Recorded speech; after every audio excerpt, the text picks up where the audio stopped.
episode 6 of the Going for Broke Outdoors podcast, a podcast by an outdoorsman for other outdoorsmen. I'm your host, Jeremy Gillespie.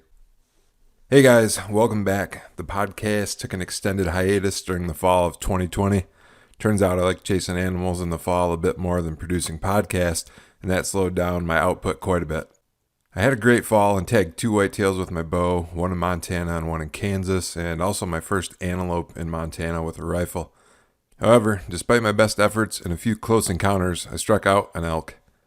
If you want to hear more about my season or support your 5th favorite podcast by buying a Going for Broke Outdoors t-shirt, check out my blog at www.goingforbrokeoutdoors.com. There's also a link in the video description below. In today's episode, we have our first repeat guest, Ryan Anderson. In this episode, we discuss Ryan's approach to the 2020 season, including his quest to hunt down a mature buck sporting a droptine in his home state of Minnesota. We also discuss his South Dakota mule deer hunt and some late-season muzzleloader tactics. Along the way, we dive into how Ryan employs various tactics such as observation sits, shining, trail cameras, and in-season scouting, and how he then puts the intel from all of those sources together to close in on a target animal. Today is February 10th, and now that we're in the depths of winter, I've got more free time on my hands, which means a few things. First, more podcasts. I've got some great guests scheduled for the next few episodes that you're not going to want to miss. If you're enjoying these podcasts and you haven't already subscribed to this channel, go ahead and do that now to ensure you're notified when future episodes are released. Second, winter is my favorite time to go over my gear and evaluate what worked and what didn't during the 2020 season. January and February are the perfect months to attend to the gear issues because the lessons of the last season are still fresh, and if you live in the snow belt like I do, there's not a whole lot else going on right now. One thing I always want to address in the postseason is the elimination of any noisy gear. Over the past several years, I've been a huge fan of stealth strips from Stealth Outdoors. If you experience some unwanted noise this fall, check out Stealth Outdoors at www.stealthoutdoors.com. There's not a better product on the market for eliminating unwanted noise. Stealth Outdoors manufactures a variety of tree stand silencing equipment specifically designed for the mobile hunter, including climbing stick wraps, cam buckle covers, platform cable wraps, and more. Speaking of stealth strips, if you're listening to this podcast and I have less than 500 subscribers, then there's still time to enter the current giveaway. When my YouTube channel hits 500 subscribers, I'm going to give away 2 prizes. First, a $100 gift card to Cabela's, and the second prize has been donated by Stealth Outdoors and will include a set of stealth strips for climbing sticks, a tree stand kit, and a roll of stealth strips to silence your entire setup. To enter the giveaway, visit the contact page on my website and sign up for my subscriber list. There's a link in the description of this video. Second, go to Stealth Outdoors' Facebook or Instagram pages and give them a like, and you'll be entered. Getting back to gear issues, another issue I want to address this off-season is my clumsy approach to taking my climbing sticks up the tree with me. I've tried a few different approaches, and I haven't been happy with any of them. This year, I'm going to give a product called Stick Talons a try. Stick Talons are manufactured by Brian Landry of MobileHuntingGear.com and offer a way to securely fasten most popular climbing sticks to a variety of mobile tree stands. Not only do the Stick Talons provide secure climbing stick transport to and from your hunting location, they also aid at the tree setups by keeping climbing sticks organized and quiet on your stand while you're ascending the tree. While climbing, just reach back and pull a stick off the stick talons as you ascend. This seems like a great solution to avoid multiple trips up and down the tree to retrieve my climbing sticks, and I'm looking forward to giving the Stick Talons a try in 2021. Now, let's get Ryan on the phone and get on with the podcast. Hey Ryan, glad to have you back on the show. How are you doing tonight? Pretty good. Yeah, so I wanted to get you on the phone and kind of recap your season. You had a couple interesting encounters this year and took 2 nice bucks and a doe, I believe, correct? Yep. Yeah, so why don't we get into what happened with your season and go ahead and start out with your summer scouting in Minnesota and the buck that you were on to there and walk me through basically how you discovered that deer, any camera work, any observation sits, and kind of how the season progressed for you and what the outcome was there. Sure. It's kind of a long story. I feel like there's some value in it as well. So I'm typically pretty long-winded, but I'll try and give you the condensed version. But in our last podcast, I talked about this property where I shot my 2019 buck, and I was hunting all the the good looking structure, the islands, the peninsulas, stuff like that. And the buck ended up being in this bedding area, more or less right by my truck, like 250 yards away. And it was to the point where I was so frustrated with that property, I almost quit hunting there.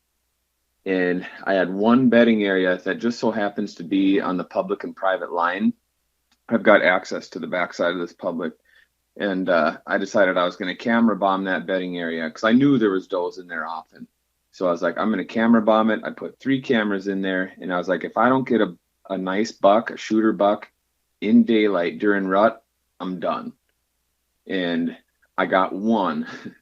One came through one day. He spent the night there. He came through an afternoon and then left the next morning. And the funny part was it was during shotgun season, and I got the landowner's family member walking past my camera, like in between pictures of this deer, which was pretty funny. So the buck's hiding in there while the guy's hunting in his box standing nearby.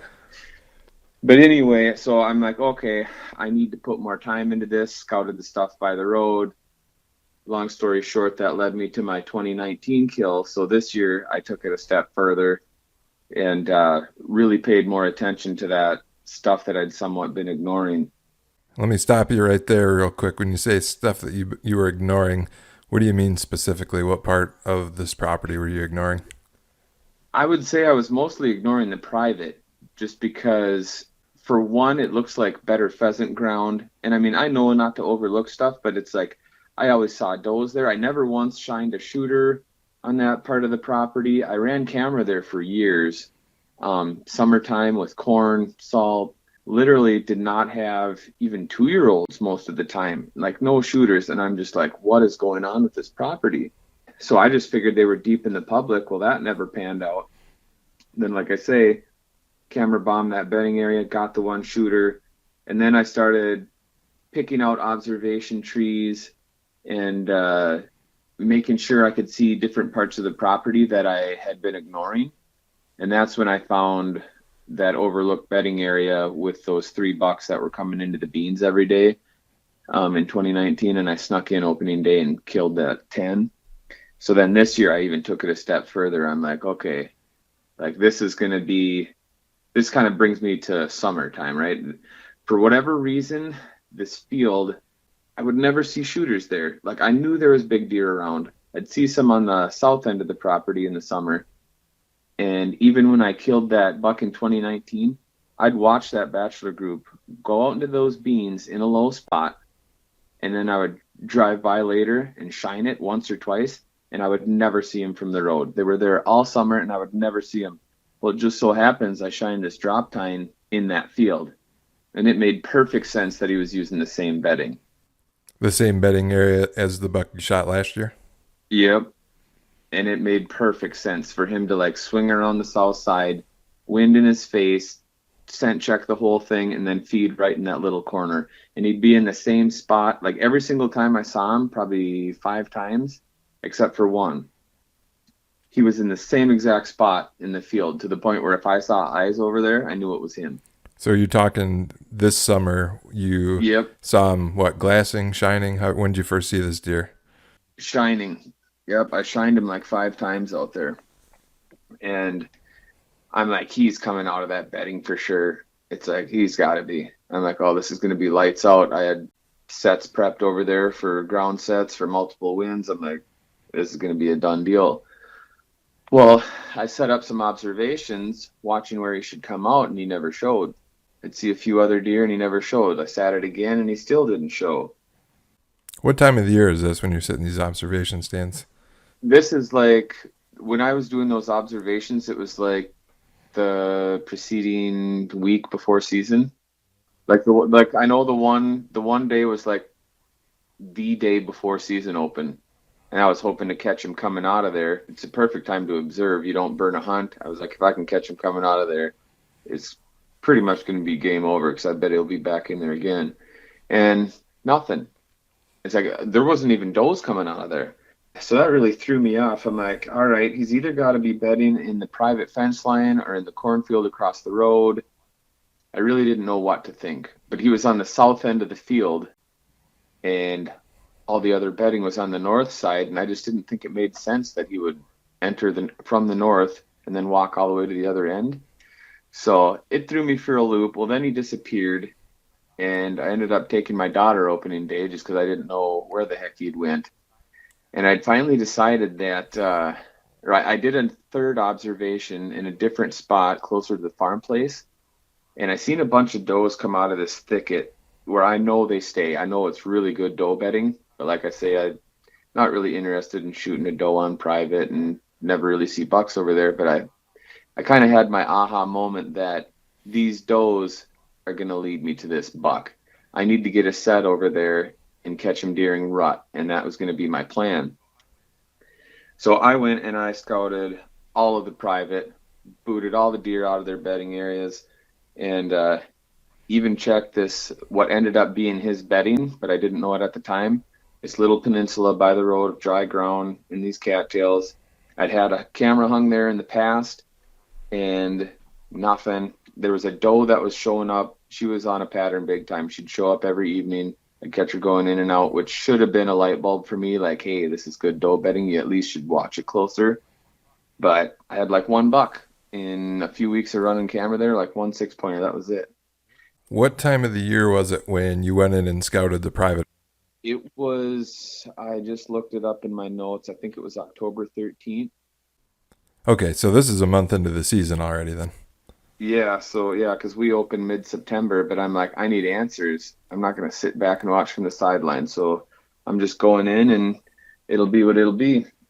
So I went through the bedding that he ended up using, right? But I didn't know it at the time. And I'm like, okay, there's deer in here. There's beds here, just like I thought I would see. But no rubs in there. And I should have been paying closer attention to tracks. That's kind of the one big takeaway, is like I kind of got a little bit complacent. And so I went through there. Well, I went through the doe bedding, I went all over, but I ended up finding right next to the guy's house. Like, it never really clicked, but I'm like, this is a phenomenal funnel. Just one of those moments where I'm like, I can't believe I didn't put two and two together. And I ended up putting a camera on an apple tree right there. So that's another bonus. There's an apple tree. I could tell the ground had been worked. There weren't any like real fresh scrapes, but I could tell that they were going to pop up. And I picked out a couple trees for possible sets. And I normally hate running camera by my stands, but for this, I'm like, I know I'm going to get him on here. So I just did it. And I think I let the camera sit there for, was it 8 days? And I had him on camera 4 times in 8 days. 3 of those times were like a half an hour after dark to like an hour and a half after dark. So I'm like, at that point, I knew he was either in that peninsula bedding or in that bedding area that I camera bombed with those 3 cameras. How far apart are those two, roughly? 400 yards. Okay, yeah, so you know you're in the ballpark now. Right. And so I'm like, he's coming from one of them too. So I picked out this pine tree, and I forget the exact yardage. It's like 65, 70 yards from the guy's shop. And one of those, like we call it, dating the fat chick spots where you just feel stupid. Thing's almost in his yard, so it's like I didn't want to lop all the limbs off of one side of it. So I ended up setting my stand like 7 feet up, 7 feet tops to the platform. And I was like, I'll just shoot him when he comes in to check those scrapes, because I know we will. Or like check for apples. I was like, there's a lot of deer on camera. I even had one windy day where a bunch of deer showed up checking for apples that had dropped. I was like, I'll shoot him when he gets there, and if he doesn't stop or whatever, I'll just have to figure it out. Yeah, so let's stop right there real quick. You had a theory about the apple tree and the windy days, and I think it's a good point to mention that. That was interesting. Yeah, now I'm not going to guarantee this, but it seemed a little bit that they knew on a windy day that apples were going to drop, or that there should be more there, because I had a few branches trigger some pictures that day, so I knew it was windy without even have to look at historical weather. And like pictures that evening were like, maybe if I got a one daylight picture of a doe right at prime time, well, I had like 3 different deer come in that day. So that was just something I noticed, that it's like, well, maybe they realize on those really windy days there's some extra food there. Yeah, and one other thing I wanted to mention, and you brought this up, was that it was like a type of a crab apple tree, and one, there wasn't any or many other apple trees in the area, and two, you said those apples held on real late into the season, so having a windy day would jar some of those fruit loose that otherwise wouldn't, be off the tree, right? Yeah. When I was there in December, I want to say it was mid-December, there was still 40 or 50 of them hanging on and they looked rotten. So that was an interesting thing to that might help somebody out if you got apple trees and maybe bedding's a little ways away, or you need that little extra bit of confidence that they might show up on a certain day. A windy day might be it. Going back to my set, it was not a comfortable set to hunt out of, but my aunt's boyfriend years ago told me, like 10 years ago, he said, all I can tell you is if you back into a pine tree, they will never see you. He goes, because he'd stand on the ground, cut a few branches out and back in there, and said he had deer walking by, just like brushing up against the branches almost. And I never forgot about that. So I'm like, all right, let's put it to the test. And had put my stand facing the apple tree. And the day, my first hunt was the 21st. So I walked through everything, including his bedding, on the 13th. The 21st was my first hunt there ever.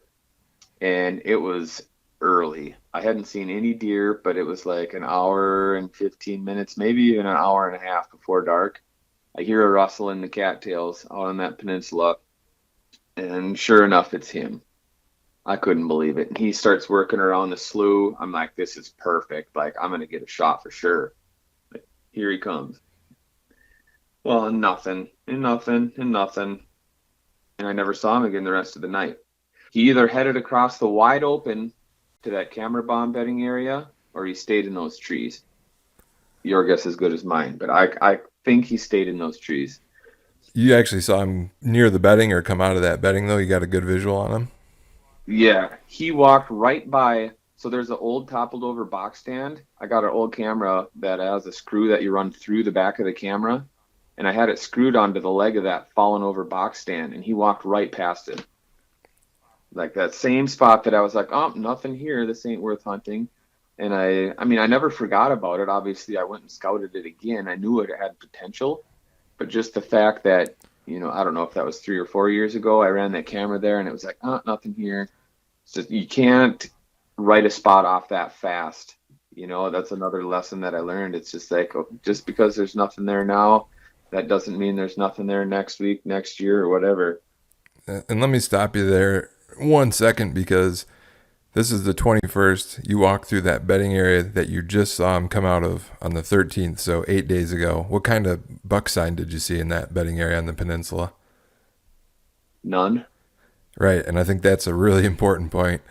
If a bedding area has the ingredients to be a buck bedding area, it doesn't necessarily have to have buck sign. I mean, that's a bonus. But I think one of the things I did, and I think one of the things maybe you did too, I think we've talked about this early on when you're reading the Hunting Beast and the playbook to find these bedding areas. Like, one of the things that's the golden rule, you need a rub in the bed or near the bed.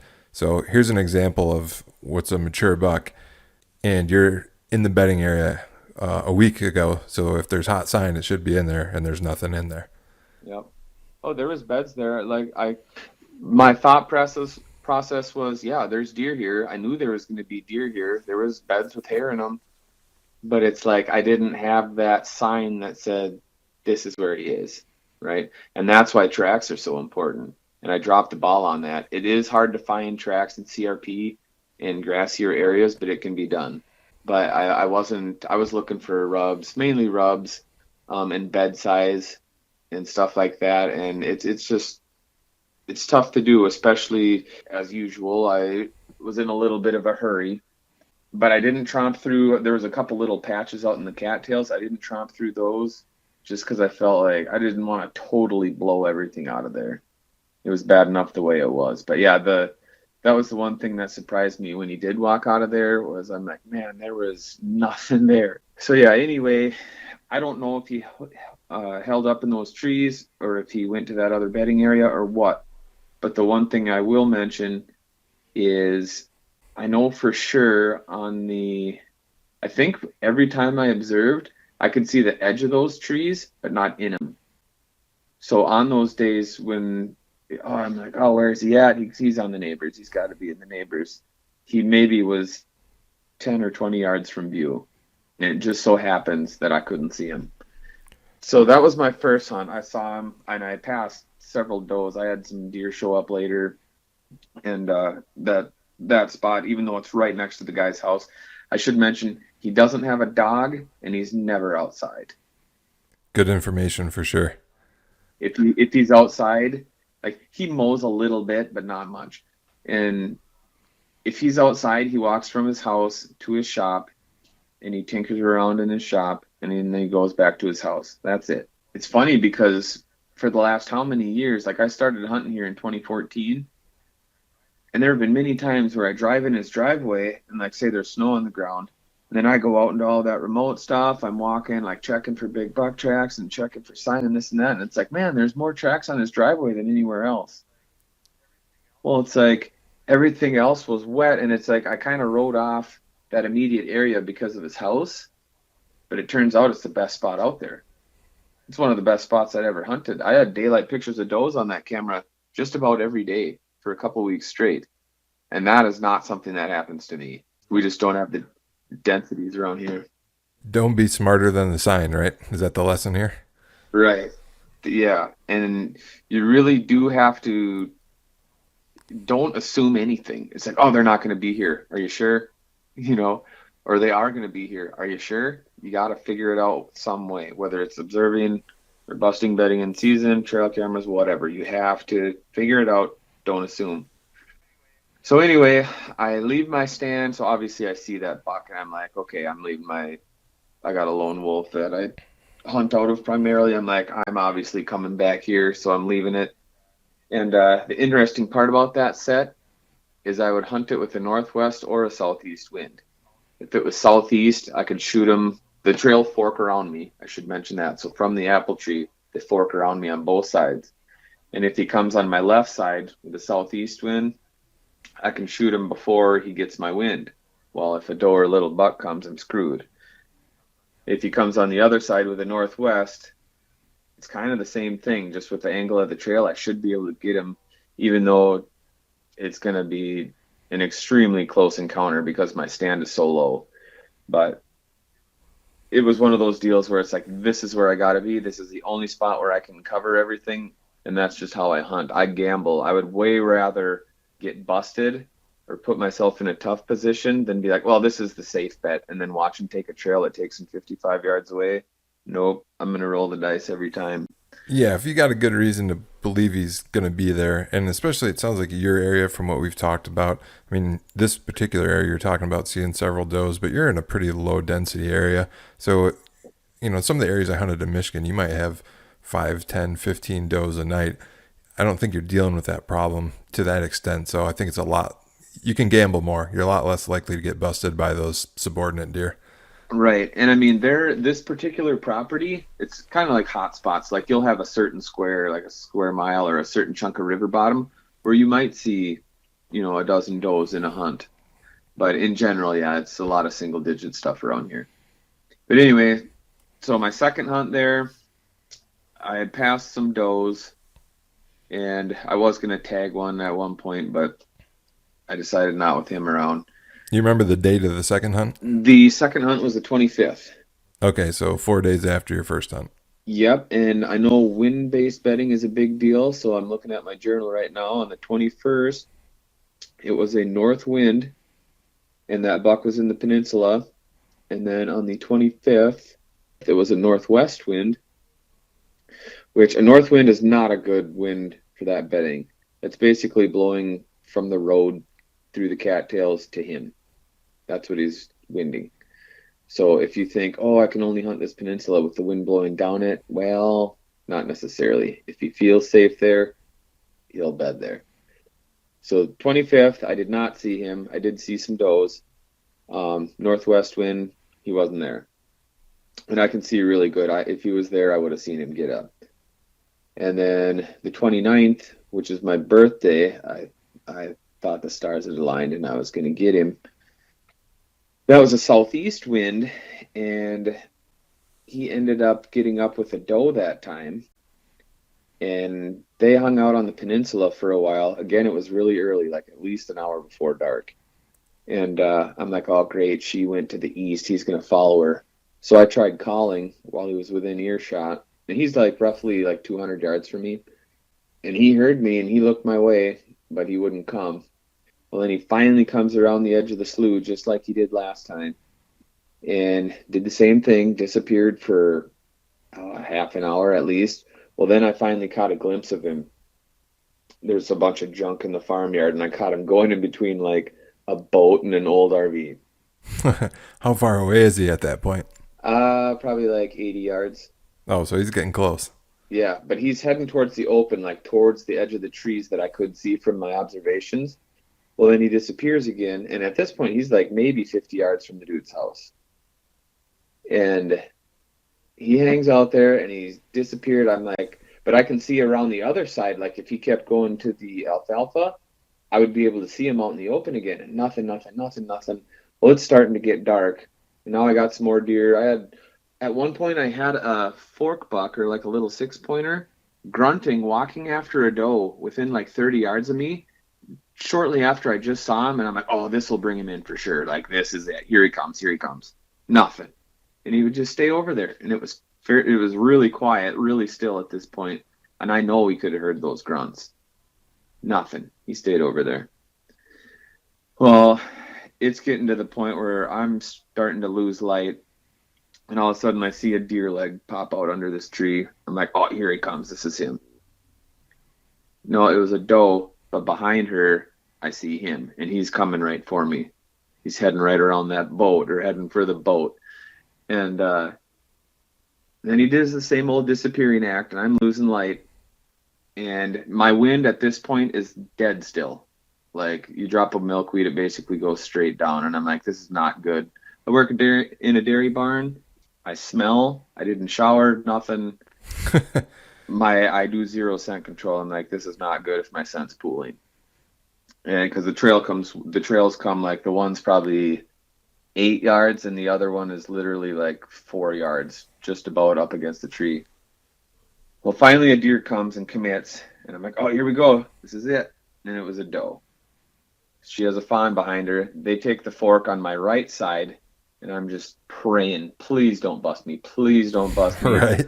And they walk around me. They don't even look. They were within 10, 15 feet of me at one point, walk right by me, went pretty much straight behind me. So they're covering roughly 180 degrees, and they didn't bust. It really was your birthday.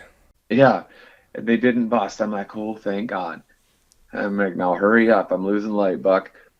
And here comes another deer, another doe. So then I'm let down again. Well, she takes the same path. I'm like, okay, at least I know I'm good. And then she leaves. Well, then here comes another deer. And I see horns this time. Oh, this is him. No, it was a little buck. But it just so happens that he was following that little buck. So they come up to the apple tree. The buck turns broadside. The big one comes around, turns broadside. Oh, wait. So the big one came in behind the first one, the little one? Yeah. So Okay. out of, what was it, a doe and a fawn, another doe, that's 3. So out of 5 deer, he was the last one. That's like Sounds right. their MO. Yeah. Anybody that hunts big bucks knows that they always take up, they're the caboose every time. And they send the other deer to go find danger for him. Yeah. So he walks out. He's watching the does walk off, and he turns broadside. I draw. I start settling my pin, and the biggest problem I have is my peep gets blurry. I hear people say, "Oh, I'm losing light on my pins." I never have that problem. I just have problems with my peep. And I was thought about shooting, but I took a second to aim away into a patch of snow because he was standing in a big brown spot, just to make sure I was seeing what I thought I was seeing. And when I did that, he turned and faced away, which I was almost like, okay, good. I wasn't really comfortable with that shot in the first place. How far away is he right now? Like 18 yards. Oh, so he's close. Yeah, well within range. Like if I would have had either more time or some broad daylight so I could have seen better, it would have been lights out. He was standing there perfect. Like, you couldn't place him better. So then him and the little buck are milling around, nosing the branches and scraping a little bit. And then He ends up coming towards me and going on my left side. So then I start panicking because I'm like, okay, he's going to catch my wind for sure. All the other deer went to your right side, correct? Yeah, they all went to my right, and he takes the left fork. So I'm thinking I'm screwed. I'm thinking before he even gets to me, he's going to catch a whiff of me and just turn inside out. So I've got my feet, I'm a right-handed shooter. I've got my feet positioned so I can shoot the right trail and twist to shoot the left trail. Now keep in mind, I'm 7 feet up. He is literally 5 yards in front of me. I'm 7 feet up. He's freaking huge. He's the droptine that I've been obsessing over. And I'm pretty sure he's going to bust me. So my heart's going a million miles an hour. And for whatever reason, he takes a hard right and goes further to my left and turns straight away. And that's when I see the droptine. I'm like, this is my chance to draw. So I draw. He kind of angles around behind me. And I'm running out of twist. And I had to stop him.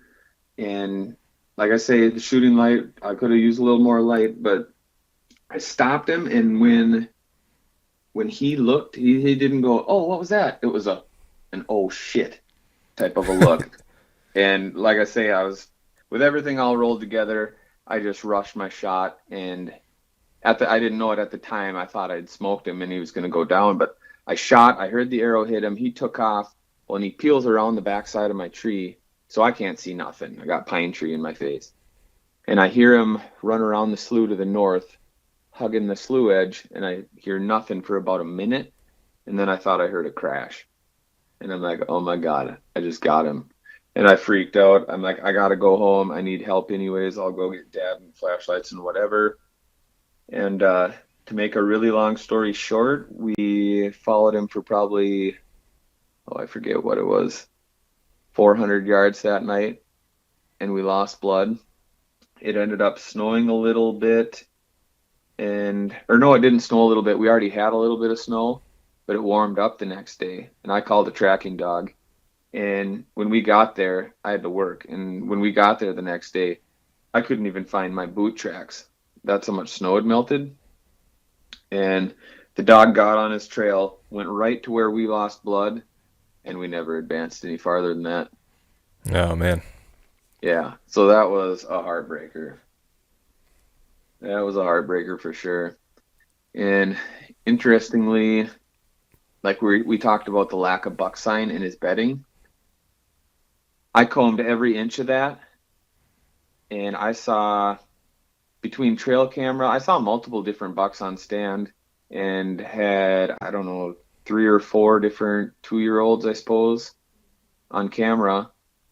And in his bedding, there's no rubs. In his staging, where the other bucks are walking through there every day, one little rub, like a broom handle. That's it. No scrapes, one rub. But it's a lights out spot. Right? I shouldn't say no scrapes. There's scrapes on the apple tree.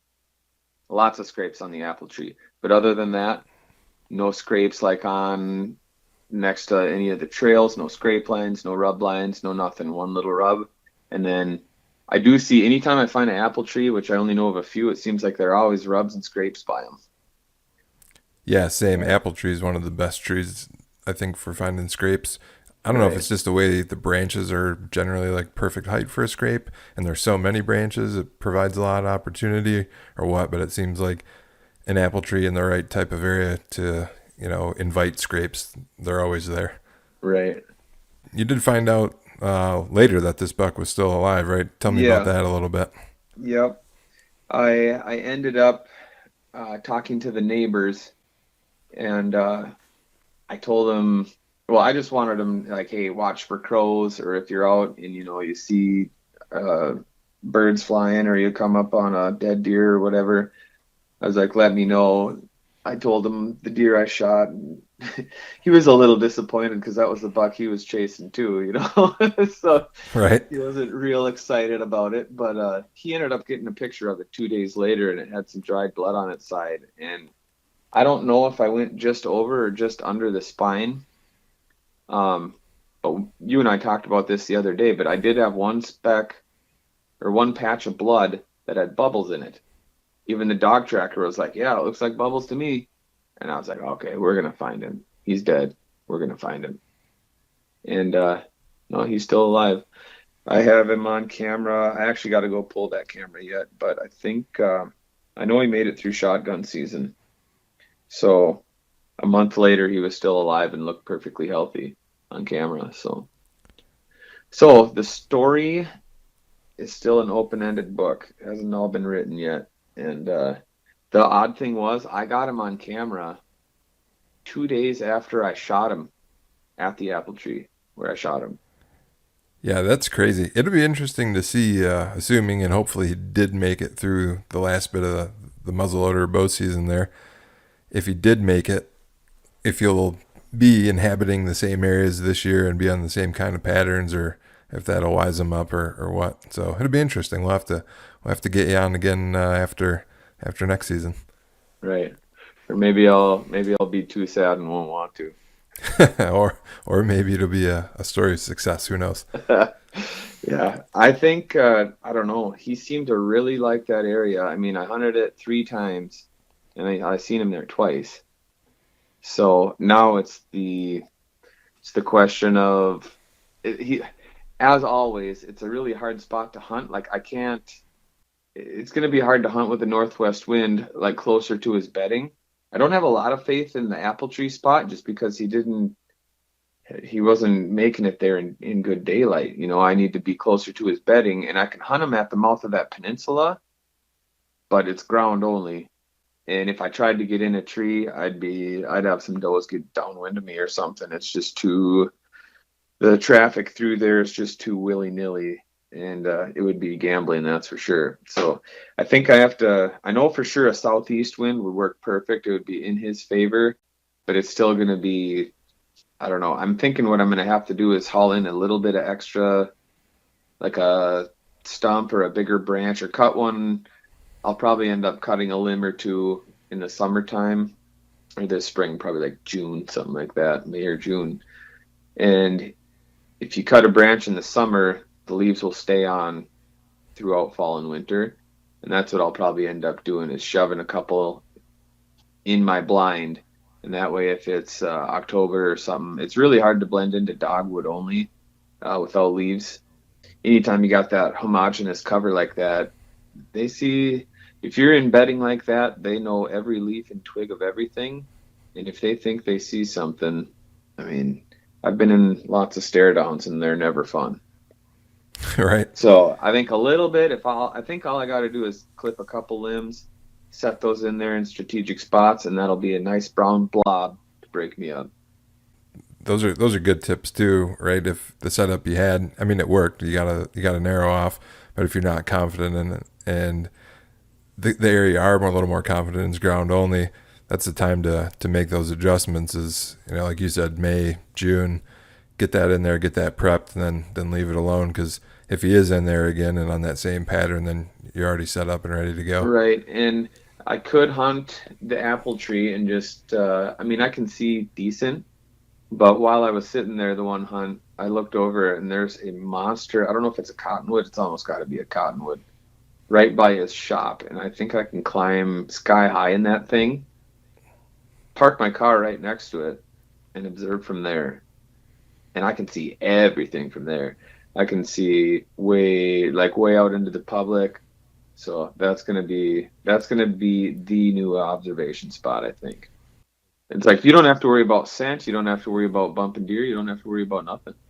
And it sounds like the observation area that you were sitting this year in summer 2020 was maybe just off the edge of where you might have been able to see him. So knowing where he's bedding now and what he was doing to adjust that observation sit for this season or future seasons, right? If that buck's not there, maybe another good one is. Right. That puts you in the game every time now. Well, and yeah, from that big cottonwood, I can see all the CRP. Like if anything leaves that camera bombing bedding area, I can see that really well. Some of the other doe bedding that I went through on the private, it's a really, really good observation spot. I just got to talk him into. There's no way I'd get any climbing stick straps around that. Even rope, you'd need like 10 or 12 feet of rope to get around it, probably, or more than that. So I don't know if I'll just be like, hey, mind if I take a drill bit and drill some thick rebar steps into this tree so I don't fall out of it and die. Well, yeah, especially cottonwood, the bark's so thick it's hard to get a regular screw in step. Right, that's the problem. You can't even use tree steps with them really. So I don't know. I'll figure something out. No doubt. Well, let's just kind of recap there because that's a great story with not necessarily the ideal ending, of course, but lots to take away. So, I mean, summer scouting, right? That's important. You had some observation sits mixed in there when you weren't seeing what you wanted to see. You went in mid-season, right? You said October 13th, busted through the bedding area, trying to find out what you need to find out, and then not that long after, you have your first sighting. Right. And it's not so much that like I found what I needed to see in the bedding. It's just the fact that that apple tree was there and it was a funnel that I didn't realize was there. And it was in the right location where it's like it's an observation spot where I'm in the game too. And it was a great rut funnel. So it was like the fact that I was out there, I mean, I parked my car within 100 yards of that dozens of times and it never clicked. And I never bumped any deer there because every time I was hunting deep into the cover and I'd walk back to my car, they were already long gone. They were out in the crop fields and stuff, and there was nothing there. So, yeah, just the fact that I took the initiative it's like, okay, I need answers. It's mid-season. That's what you got to do, because if you wait till spring every year, it's a slow process the way it is. Well, and that's the thing. You know from shining and maybe from the observations, or maybe not. It sounds like just from shining. But you knew that buck was in that area. And your trail camera, you're getting him on camera, would you say, hour after dark? So you know he's close. He's got to be in there somewhere. You got to go find him. Right. And see, the trail camera really was the key to that, because I had just made up my mind. I'm like, he's coming off of the neighbors. He has to be. I was like, I know he's not in the bedding that my 2019 buck was in. I know he's not in there. And I'm like, it doesn't make sense for him to be anywhere else. I would have seen him if he would have came out here or there or whatever. And it just so happens the one spot that I couldn't see was where he was. But yeah, so it's like you really got to use. I knew that camera was going to be a phenomenal camera spot, but I wasn't. I knew I was going to get him on camera. I was just expecting some middle of the night type stuff or a few hours after dark. But that's why I said it there, because I knew. I was like, if he's close, like I'll get him. Well, and that's a critical piece of information, right? Because what you said, there's two bedding areas 400 yards apart. You get that picture an hour after dark, he's in one of those two bedding areas at that point. Right. Yeah. That was basically the only trail left that he could have come to that alfalfa on. Like I had everything else checked off the list. That was like the last trail. So it's like, I'm putting the camera here because it's like, that way I know. Well, I mean, that's one of the foundations of mobile hunting, right? You keep moving until you find them. And we've talked about this some, and I think it's important to mention again. I've probably mentioned it a bunch of times now, but I think it's important, so I'm going to keep mentioning it. Mobile hunting is great because you cross off these unproductive spots. You don't see anything, you move on. You don't see anything, you move on. Then you see one. I think a lot of guys automatically assume if you don't kill them that night, it's over. That's one of the mistakes I made early on. And maybe you don't hunt that exact tree again, but sometimes you do. I think it's worth a second, third, sometimes even a fourth sit. I mean, it depends on your access and if you got winded and a bunch of other factors. But if you get in and out clean and you had an observation but not a shot, definitely think it's worth getting back there at least once more. Right. And I mean, this spot being so close to the farmer's house, it's a little bit of a unique situation. Like, I think I would have to hunt the crap out of that to burn it out, or like have does like keep going downwind to me. It's just one of those really special spots that you don't happen upon that often, and has a lot of unique advantages to it being that close to the farm like that. Not to mention, it only takes you 30 seconds to walk to your stand. That never hurts. Yeah, those are few and far between, that's for sure. Better than plowing miles of cattails, right? Yeah. Well, that's what I did out on that property for years. Way the heck back there. Brought my dad back there, and he's like, what are you going to do if you get one back here? Be like, figure it out when the time comes. Right. Make sure it's big. Yeah.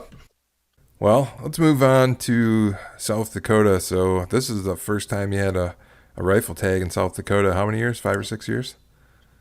it was more than that. I think the last time I was there was 2012, probably with a rifle. But I've been there every 2, 3 years with a bow.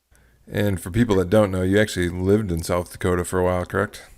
Yep, I lived in Sioux Falls for pretty close to 5 years. So had a real good time out there. I loved South Dakota, but had to move back to Minnesota for work. But I'm partial to South Dakota too. Actually, 2019, I shot my personal best in South Dakota, so I'm a fan.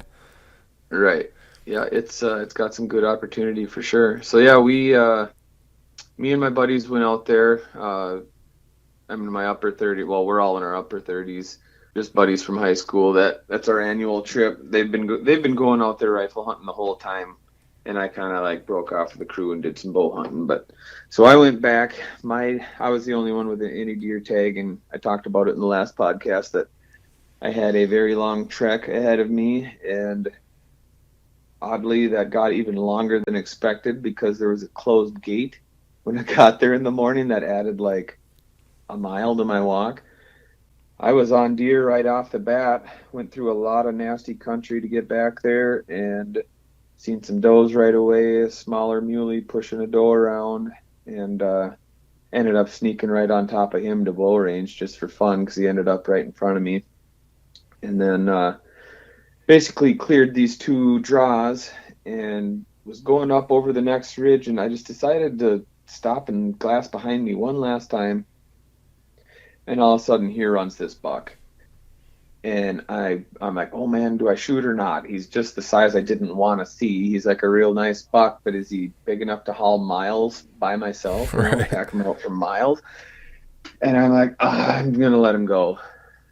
Just when I decided that, a little bit bigger one ran in. And I'm like, you got to be kidding me. And I was aiming at him, and I yelled at him, hey. And I don't know if he was like 100 yards, 90 to 100 yards, something like that. And I just yelled at him, and he stopped and he looked at me, and I'm like, oh man, he's pretty wide. And I ended up pulling the trigger. And when I first walked up on him, I thought I made a horrible mistake, and I ended up spining him, so I had to finish him off. But when he was kind of struggling a little bit, he looked like a stud 2-year-old for a second, and I thought, oh no, Oh like, no. what did I do? And after I got a good look at him, I'm like, okay, he's big enough. I'm happy with him. But it was, I'm going to forget the actual numbers. It was like I think it was 3.1 miles as the crow flies. And my actual pack out was 4.02. And I almost died. Did you take the whole deer in one go? Yeah. Oh yeah, that's a long ways. Dude, my pack was, after I got home, I weighed everything. It was 88 pounds. Yeah, that's a healthy load. That's a lot. I mean, I'm 5'9", like 175, but I should be like 155. So I'm not that big of a guy. And the whole plan was I'll take most of it, and then once it gets to be too much, I'll drop half of it and come back for it the next day. And it just got to the point where it's like, oh man, I'm almost out of here. I'm just gonna keep going. And I did. But the funny part was, the first break that I took, I don't know if I made it like 300-400 yards, sat down and took a break. And when I stood up, I turned around, and on the next ridge closer to the truck, there's these two guys glassing me, and they could see like the big rack on the back of my pack. And you could just tell in their body language, like, that a-hole beat us out here. Like I was smiling, but I was like, man, I've had that happen to me before. Right. It sucked. I felt bad. And as soon as I turned around and they saw that I saw them, they just turned and put their head down and walked away. Took the wind right out of their sails. Yeah. But it took 6 hours to get them out myself. I took a lot of breaks. Holy cow. Yeah, and I was real glad to see the truck. Yeah. Well, I want to go back to one thing, and just so people don't think you're some sort of arrogant big rack hunter. So, one, nothing wrong with shooting a 2-year-old, right? Nope. 2, you shot how many mule deer? 3, 4, 5 now? 3. That's my third mule deer buck. Okay, and you've got 2 really nice ones already. So I think when you explain that story, what you're trying to say is you went out there hoping to shoot your biggest mule deer ever, correct? I shot, yeah, my 2010 Muley was 147, and I told my crew, like, I'm not shooting that back here. Like, I'm not. It's way too far. It's way too much work. Like, this is a nightmare to get him out. It's like giant or nothing. Well, then I shot just a big one. It's actually 2 inches smaller. He's 145. Which is a great mule deer. Right. Real Yeah. nice deer. I mean, no regrets. I mean, I have a lot of pride in the fact that I packed him that far myself and everything, but I mean, would I shoot him again? Probably not. Especially since I just started. Like I had him down at like 8:30 in the morning. Like my hunt just started. So I never got to see I'd never been back that far into that property before. So I never really got to see what else was there. Like I think there truly is some freak nasties in there, some Cabela's type 200 plus inch stuff. And I don't know, it's tough. I thought he was a little bit bigger than he was, you know. You know how that goes. You think he's an inch wider and each tine is an inch longer and a little bit more mass. I mean, Yeah, right. And then that's a 160 deer. right. And like I say, I am happy with him. So I don't want to, yeah, and there's nothing wrong with shooting 2-year-olds. I got a ton of them. Right. Same here. Shot my share for sure. Yep. Well, cool. No, that sounds like a fun hunt. And then how'd the rest of your crew go? You guys had a pretty good year, didn't you? Yeah, we did. We had, oh, let's see, what was there? Five of us. I was the only one without a doe tag, so I was tagged out on, was that day two? Yeah, day two I went back there. So then I just tagged along with the other guys, and yeah, we filled out. Everybody got a buck, and the other guys all got their does, and they all had whitetail tags. And the one was the biggest one we've ever got out there, the biggest whitetail. I think he scored 146, but he's one of them when you see him on the hoof, he looks more like a 160s. A lot of mass. He even had a drop tine, like a 3-inch drop tine. Oh, nice. And yeah, 10-pointer, real good mass. Just his tines weren't the longest, but Was that all public land out there? yep, all public. So we've talked about this a little bit before, but traveling out of state, obviously you guys had a lot of success. What if you could give me like the top 2 or 3 things? What are you looking for, and why do you guys think you did as well as you did? It's mostly just leg work. When I was with my buddy Gabe, I want to say his pack out was 2.7 miles, right around.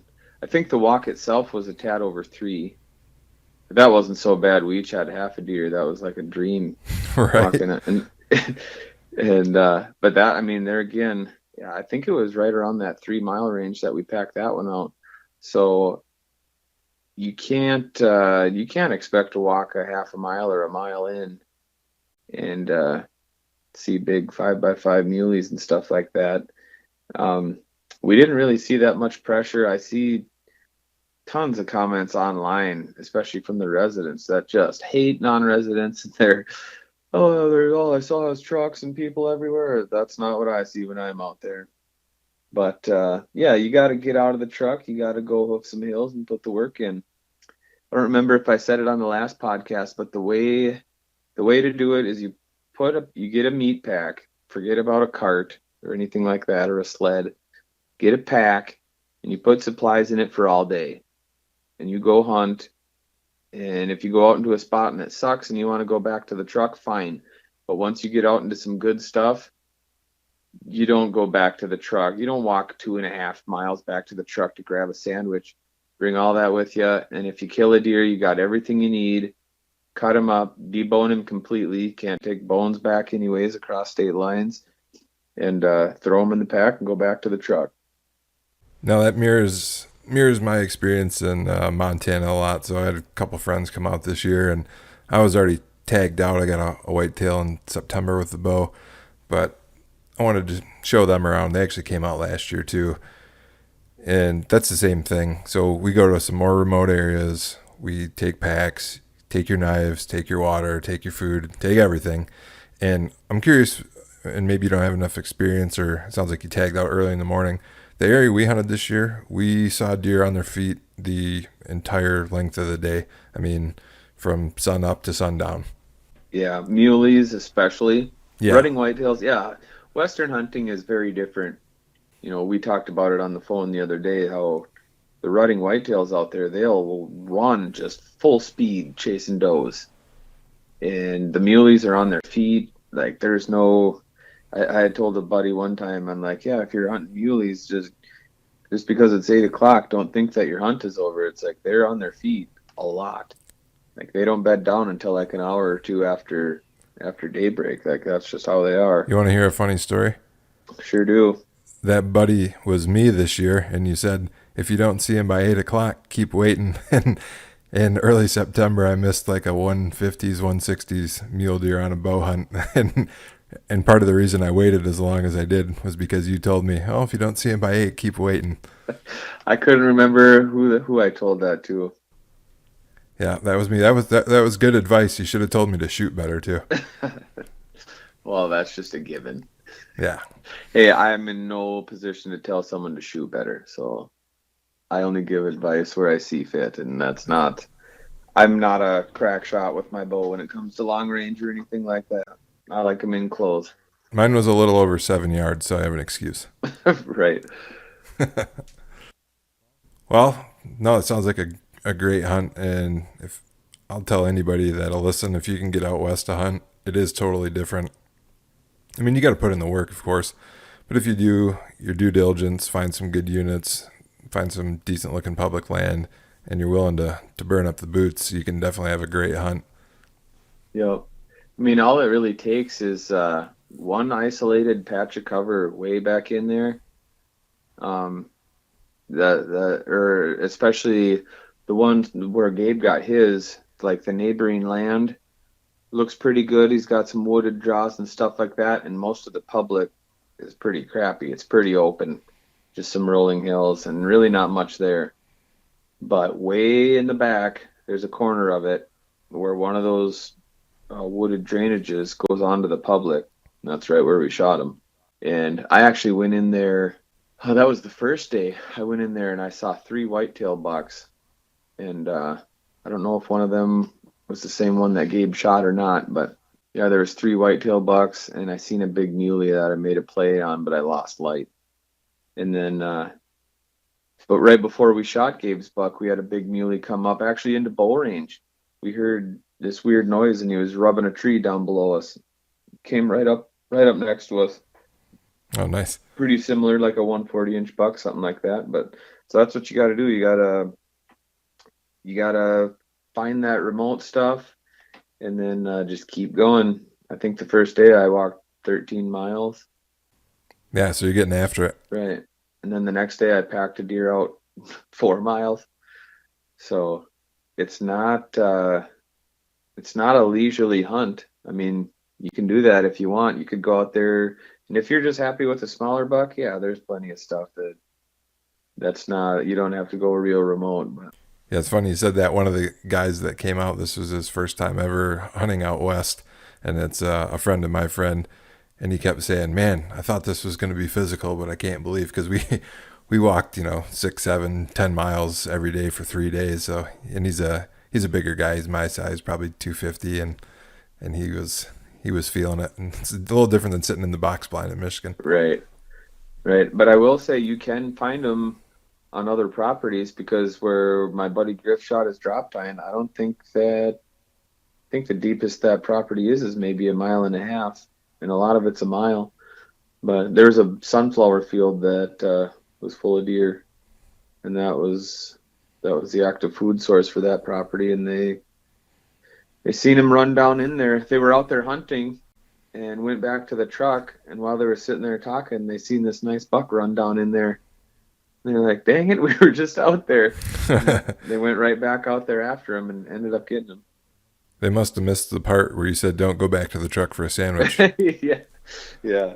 Well, after that hunt, what was next for you? Shotgun season? Shotgun season was actually before South Dakota. I had my nephews home from Washington, and one of them's 15. He got his first buck at Oscar's Grove, my good rut grove for bow hunting. It's pretty much lights out for a yearling buck, or if somebody wants a first buck, that's the place to go. And first sit there, It's actually an 11 pointer. I think probably like a smaller 2-year-old. Oh, nice. Nice little awesome buck for a first buck. Heck yeah. And made a 100-yard shot. That was pretty cool. And then me and his brother Maddox, we had a little bit rougher time. We had a few opportunities, but they slipped through our fingers. And yeah, it was a great time, but we just caught some bad luck where you know how that goes. Oh, yeah. It can just as easily work for you or against you, whether it's good or bad luck. And we just the one that was the toughest was we walked all the way across this plowed field, and just when we were coming up to the cover, this buck runs up and stands on the railroad tracks. And I had told Maddox, like, try and not use your sling, keep your gun in your hands just in case something happens. Well, Maddox needed like another second to shoot, and he told me, he's like, I had my gun in my hands the whole walk across the field. And then right before we got there, he's like, my arms got tired, so I put it on my shoulder. Oh, no. Yeah. And I dropped the ball. I wasn't expecting to see any deer right there. And he was in a tiny little low spot, and we couldn't see him. And all of a sudden, he popped up, and there he was, like 60 yards. And I turned around, and Maddox is 5 steps behind me. So that's me dropping the ball as the guide, not having the shooter in front of me.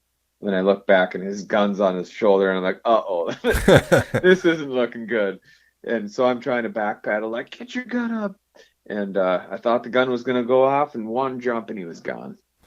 Well, hopefully just seeing some bucks and maybe his brother getting one will fire him up for next year and they'll be back. Oh, there's no worry about that. He used to set up lights and shoot his bow after dark.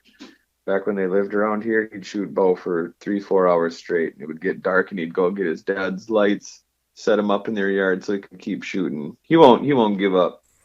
Yeah, no, good for you though for taking kids out. Anybody that has a chance to get some young guys out in the field and get them involved, that's always a good deal for sure. Oh, absolutely. And I just like getting back to my roots of just deer hunting.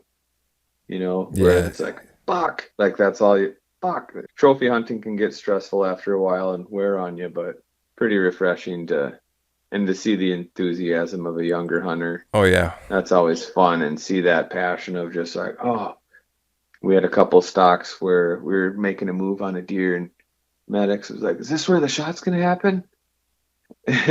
And I was like, no. I was like, we're just going to glass up here. And I could tell he was getting a little bit nervous, and it's like, I can remember being that young kid. Oh yeah. That's the most exciting times in your hunting career right there. Right. But we'll get him one. I'm trying to talk my sister into letting him come back this year, so we'll get our redemption. Yeah, for sure. Got a good guide. So after the shotgun season wrapped up, then South Dakota, and then you came back successful there, and then you went into muzzleloader season. Tell me how that went for you. Muzzleloader season was really good. I had one hunt. I got a piece of public right by our shop where I work, and I raced out there one time and jumped a doe that I took a shot at and missed. And then I think it was the second hunt out there. Sat a spot that's right by the road. I drive by the spot all the time, take the long way home to just kind of get a feel for movement and check for tracks here and there crossing roads. And there's one spot that everybody overlooks where a slough pushes up against this field, and they kind of funnel right through there to the neighboring property. So I was probably only set up, I don't know, 200 yards off the road. And I knew there was a couple bedding thickets out in the cattails there that looked like nothing to a lot of people. And sure enough, the closest one to the road had 2 does and a fawn in it, and they came by me, and I shot the one doe. And then on the last day of season, I was hunting some private land that we've got. It's my dad's uncle's land, so it's not like sole permission or anything like that. But I had a first ever cull buck that I actually got to pull the trigger on. It was pretty sure it was a 3-year-old 6-pointer. And normally when I see a buck like that, it's before a shotgun season or too early in the season. I only get one buck tag, and I never want to burn it. But he's one of those bucks where it's like, man, I don't want him spreading those genes. But he was still a nice deer. He was, I think he was 17 inches wide. Did you weigh him by chance? Yeah, he was 1 176, I think, 174, 176, something like that. Probably not a 2-year-old then. Well, and he didn't have an ounce of fat on him. It was, your post rut at that point, and he had no fat. So, I mean, that's pretty big for a 2-year-old, without any fat on him. So I'm pretty confident it's 3-year-old buck. So yeah, that pretty much concluded my season, and I been out scouting a few times, not real recently, but I've got a new property on my radar that I'm pretty excited about. It's I found a deadhead there. It's off of I'm pretty sure it's a 3-year-old buck. He's pretty narrow but got good mass, 10-pointer. And then I jumped a real nice buck that I think was also a 3-year-old. And it's a pretty promising spot. The bedding is really spread out, and that property is the thickest I know of, but I got a couple spots ready out there, and I think I got a solid game plan. So, is that public land? Yep. Well, if you can, without giving too much away, kind of what drew you to that property to begin with, and once you got out there, what did you see that made you think this is going to be a good spot to hunt this year? Well, the property itself, it's just big enough that it can't be driven out, and there's enough cattails and different structure out there. Like anytime you can get a property where you can't have a group of 10 guys push the whole thing, I mean, that's pretty much what it takes around here to grow a big deer. Of course, you always got guys with private land that manage and stuff like that, but the main thing was there's a river that kind of cuts off a certain section of that public, and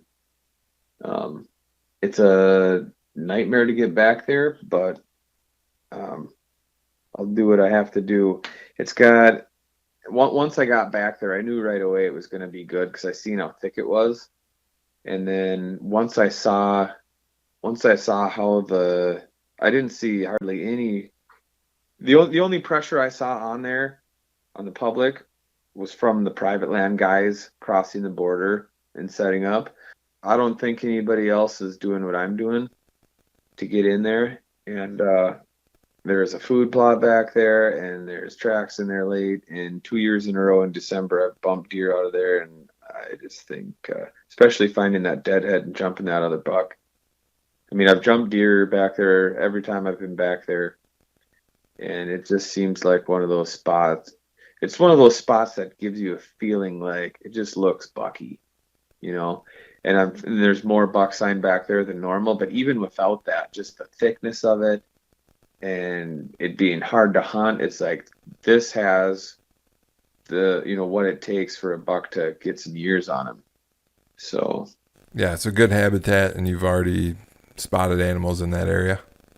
Right, and it's a brand new part of a county that I've never really hunted before, but so I don't really know what the deer density is like in general, but it's a kind of a concentrated amount of habitat right there with some draws and a few more rolling hills, and which always means less farming, because we've got squares around here where the entire square mile is farmed, like there's not even a fence line. Yeah. So the habitat is the issue, and that's one thing that this place has. So my whole goal is to hunt back there without the private land guys knowing, because right now they've got the world by the balls pretty much, and all the bedding is on the public, like all of it, and they plant the food, and they're not gonna like a beast slipping in there. Put it that way.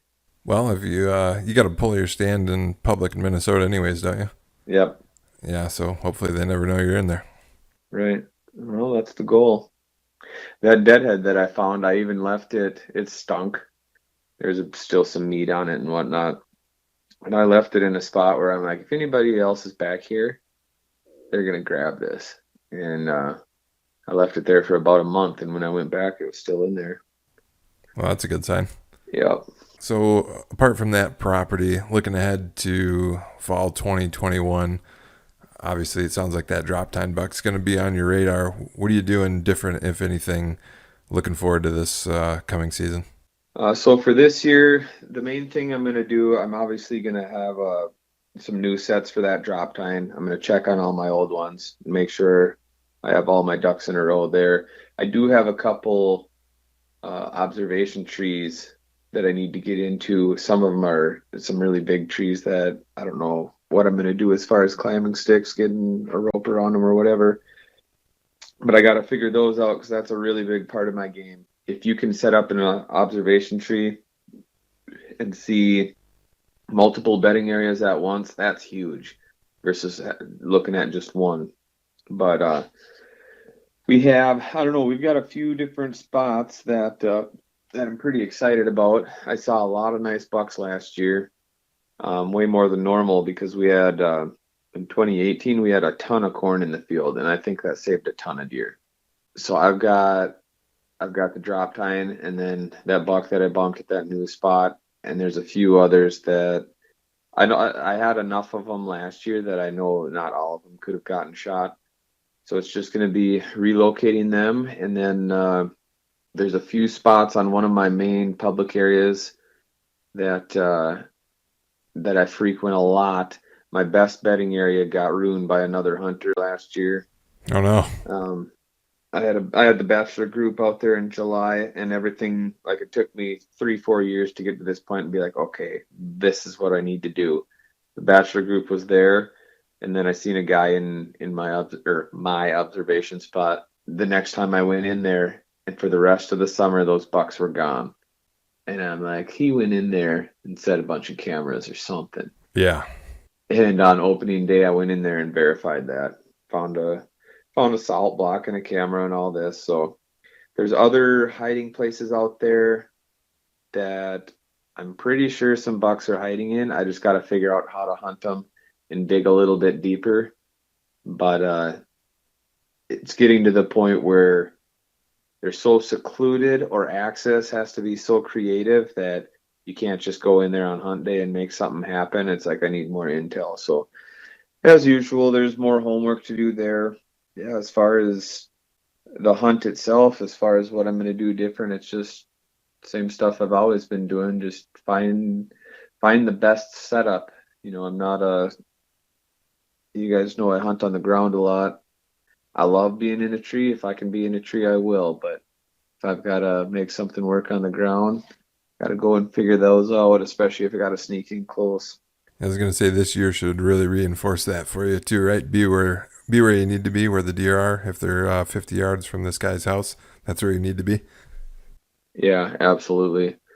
It really opened my eyes, what you mentioned and what I kind of touched on as far as the guy screwing up that one bedding area. And I know there's more hiding spots out there. It's like any of those stones that I haven't turned over yet, it's like I gotta go see what's out there. Even if they don't seem like that great, you still got to check them out, and you still got to keep an open mind, because you and I talked a while ago about assuming things, and that's the one thing that basically screwed me up on this property where the drop tine is I just assumed those bedding areas were going to be legit, those islands, those peninsulas. And it's interesting because I can go through my scouting journals dating back to 2015, and I'll have something written in there detailing, like, I thought I would find more beds, or I thought there would be more wear, or I thought there would be more rubs. But at the same time, it's not simple, because there still could be one there, because what did I just get done telling you? Oh, the drop tine lives in a spot that has no rubs. Right. So that's basically the whole message is, don't assume, whether it's a lack of sign or whether it looks perfect on the map or whatever. You still can't really assume. You got to try and trust your gut, because my gut told me those islands weren't where they were, but I just couldn't believe it. So I stuck with it for years, and then just about quit hunting that area. Luckily, I decided to stick with it a little longer, because it is amazing. Like, I wish I could share an aerial and show everybody like what I've learned out there, because it's mind blowing to me. I got a friend that's a member of the Hunting Beast that I met him at a parking lot on opening weekend last year, and we kind of hit it off and have even scouted together a little bit. And I told him every detail about that spot, and he's just like, what? You know? Yeah. And Tyler, even during muzzleloader season, I had my buddy Tyler drive out all the bedding on the public. I was like, maybe we'll get lucky and that drop tine will be in there. I couldn't hunt on the private where he bedded because the landowner's family gun hunts it, so it was bow only. So I couldn't try for this drop tine with a gun. It was bow only. Okay. So I'm like, well, next best thing, let's drive the public out. And Tyler walked through all that stuff and he was like, that sucked. He's like, there's hardly any rubs back there, hardly any bed. I'm like, I know. He's like, oh, that is just bizarre. And it is. I don't know why they don't like it, but they don't. Don't ever assume. Always verify, like I said before, either with trail camera or observations or whatever. Or like I said in the last podcast, in-season scouting, go bust some stuff out. Yeah, I think an important point to make here is we're saying don't assume and don't overlook these areas with no rubs or no scrapes. But you had a very critical piece of information, which is you shined a big buck in this area. So don't go spinning your wheels on areas with no sign, no rubs, no scrapes if you don't have some sort of intel, right? Yeah, that's why, like, you even saying, like, well, you shined one there. So that was a big key to that. But I've also told you about how 2014 through 2019, I never shined a shooter on that entire side of the property ever. Right? Even though I know they're there. Yeah. So it's like, there's just because you try one method, that doesn't mean, because I could have said, oh, I've shined along here for years. There's nothing in there. Well, it certainly seemed that way if you were riding along with me every time I did it. But you go start walking through bedding areas and all of a sudden deer go crashing off. I mean, pretty hard to refute that, right? Right. Or especially if cameras are legal on public or if you're running them on private. I mean, cameras don't lie. So it's like you got to figure out whatever's the best suited for the property. Some work out really well for observations where I can learn way more climbing 25 foot up a tree and putting some binos in my hand than a trail camera will ever teach me. And there's others that are the opposite. They're just too thick. Observing doesn't really work that good. That's where a camera will shine. So you really have to assess each property and find the chink in its armor, so to speak. You really got to put the work in. Now, like I say, I'm big on observing, and especially in the field. I don't sit in the truck and observe very often. I've got a spot or two where it works, where I can see what I think I need to see. But more often than not, I'm out there. Like my 2019 buck, he was never seen from the road once. But when I went in the field 3 times in a row, every time I was out there, he did the same thing. There he is, plain as day, broad daylight. You got to mix it up. If something's not working, try something else. You can't be afraid to fail. That's the main thing. Don't be afraid to fail. Don't be afraid to get aggressive. Keep trying new things until something works. Anyone that's having consistent success, I think that's a big part of it, right? You've obviously demonstrated you got an open mind and you're using all the tools in the toolbox. I mean, just for this buck, you talked about sitting in observations day in preseason. You talked about running cameras. You talked about shining. And you're not getting intel every time from each one of those. It's putting the pieces together and doing the work. There's no easy button generally for shooting a big buck on public land or heavily pressured private or shared access. So if you want that consistent success, it's a learning curve, and put those tools in your toolbox and use them all. Right. Yep. And that, yeah, we kind of touched on that on the last podcast too. Like you saying, ground hunting is a tool that you want in your toolbox. Well, that's exactly a good way to look at it, is having a toolbox. And if you're a mechanic, the more tools you have, the more things you can do. No different with hunting. If you're one-dimensional, you're going to be missing out on all kinds of stuff. That goes for scouting, hunting, everything. Or if you're scared to take an out-of-state trip, you just got to do it.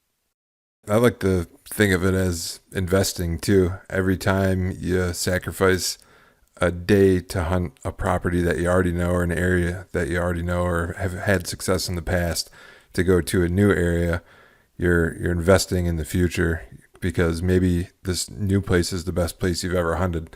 And now instead of 5 great spots, you got 6, or instead of 9, you got 10, whatever the case. Absolutely. I completely agree with that. And that's kind of what my mindset is too, is you never know when you find that next best thing. So that's why it's that finding that balance when it comes to scouting and like how many properties should you hunt and scout. It's about finding that balance of you need to know the spots that you hunt really well because you need to know what you're looking at and you need to know what to look for. Just like this spot behind this farmer's house, if I go in there scouting and I think, oh, I need to see some rubs back here, it ain't gonna happen. There was no new ones this year. One new one and like a couple old ones. So it's like that's not gonna tip anybody off. So that's where knowing tracks is so important.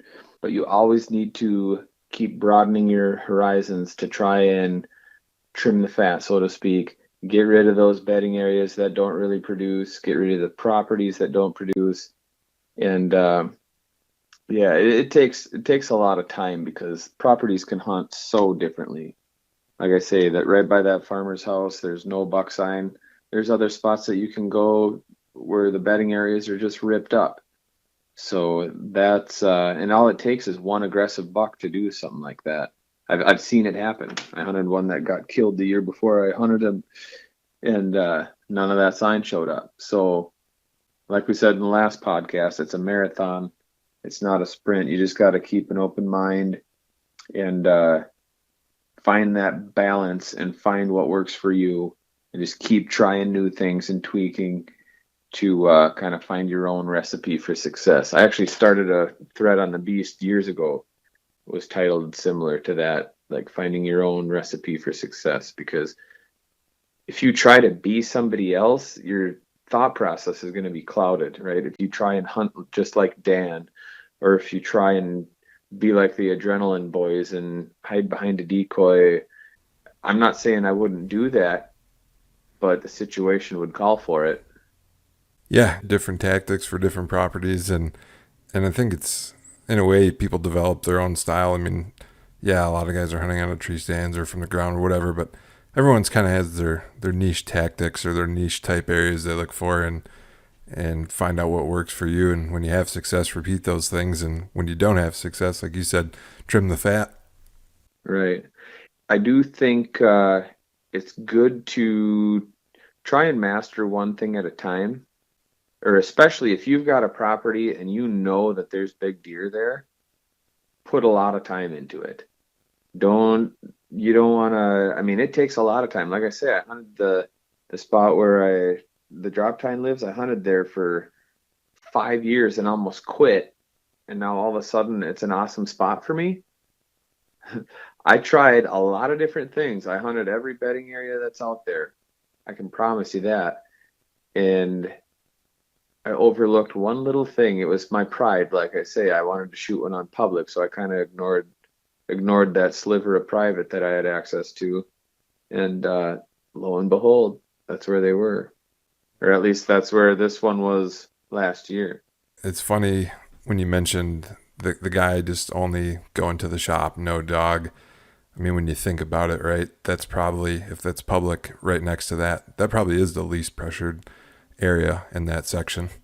Right. But I know I think I said it on the last podcast. I never see people back there. Like it's so frustrating. Like I still to this day don't understand why those deer don't like to bed back there. Like you'll see does, little bucks. I got strung along for years. And sometimes that is what it takes though. It's like if you're spreading yourself out, trying different tactics, trying different times of the year, this and that, and you know there's a big one there, I mean, you do have to keep at it to a certain extent. But like I say, I got to the point where it was like 5 years, and it was 4 or 5 years, and I'd never seen a shooter during season, period. And it's like, at that point, I was like, I don't care how I used to feel about this property. It's like, I need to feel good about where I'm hunting, right? Yeah. I have an entirely different mindset if I'm excited to hunt something versus, well, I suppose I'll go back here and beat my head against a tree trunk for another hunt because they're here somewhere. It's like my plan was to take a couple year break from it and then like go try again because I knew there was some big ones around there. It just was super frustrating because it's so low pressure. I couldn't cross anything off the list. At least if there were some other people out there, I'd be like, well, I know they're not there and there, but it was just me. Yeah. That's a good point. Talking about areas that you have confidence in, and the more I hunt or the more success that I've had, I find myself having a really hard time like sticking with an area if I'm not confident in it. I get really antsy, and I either want to go pound the ground and find a better area, or just something else that's working, because my tolerance these days is real low for like a mediocre area. For me personally, I typically only pick stuff as far as properties that I'm confident in because I have a lot to choose from. I cast a really big net and I hunt all over western Minnesota. So it's like I don't need to hunt a spot where I'm like, I don't really know what to think of this. If I could run cameras in a spot like that, I'd throw a camera up there for a year and let that tell me what's going on. But I got enough spots. Like I got so many spots that I've wanted to hunt for years, but I just don't have time to get to them that I do have confidence in. So I would say for myself, regarding like questioning something, that's way more along the lines of a bedding area. Like, I don't know if I should sit this. Is this worth a sit or not? Which anymore I try and use the hot sign to tell me where to go. But I do like sitting a bedding area that I really don't know what to think of it. Or even an observation stand in a corner of a property where it's like, I know there's big bucks here. I think this corner is kind of worthless, but I'm not sure. I will absolutely sit a spot like that because that leads to confidence. Because that way you can say, I've sat there, a couple times and I never see squat. I've seen a couple does get out of that thicket and I saw a small buck in that fence line and that was it. So it's like, this is where they are. So to me, that's what gives me confidence of knowing the property extremely intimately. But yeah, I don't have the problem of I don't know if I should hunt this property or not. I can usually get a real good feel for if it's going to be good or not just by the aerial. And once in a while I am disappointed when I go into a spot. It's just like, man, that just nothing really jumped out at me. I would say maybe 1 in 4 I'll have that happen, and usually I don't go back, but I always have a pin on them, an onyx, so I'm kind of an opportunist when it comes to scouting. So once in a while, if I find myself in an area and I have a free hour, I might just go run out there just because it puts me in a good mood to go stretch my legs and go scout. So maybe I'll go check out one of those properties that I didn't really know what to think of when I got that free hour. Yeah, and something you said, I think if a newer guy's listening, just getting started, it can be kind of discouraging, but it's the truth. You talked about sitting a corner of a property several times, not seeing anything, writing it off.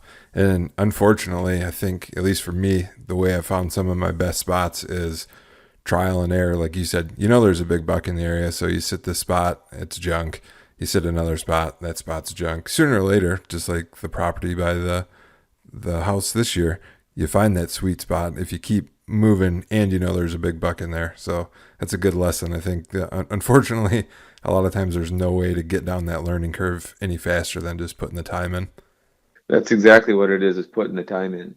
If you got a guy that, oh, okay, I like to go scouting once every couple of weeks and I like to just walk a little bit and stretch my legs, that's one thing. But if you've got a guy that, especially these younger guys that are single, oh, I wish I knew about beast tactics when I was younger.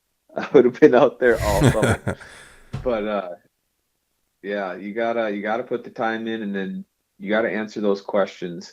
I was thinking you were talking earlier, and I was thinking to myself, one thing that I do a lot is I answer my questions.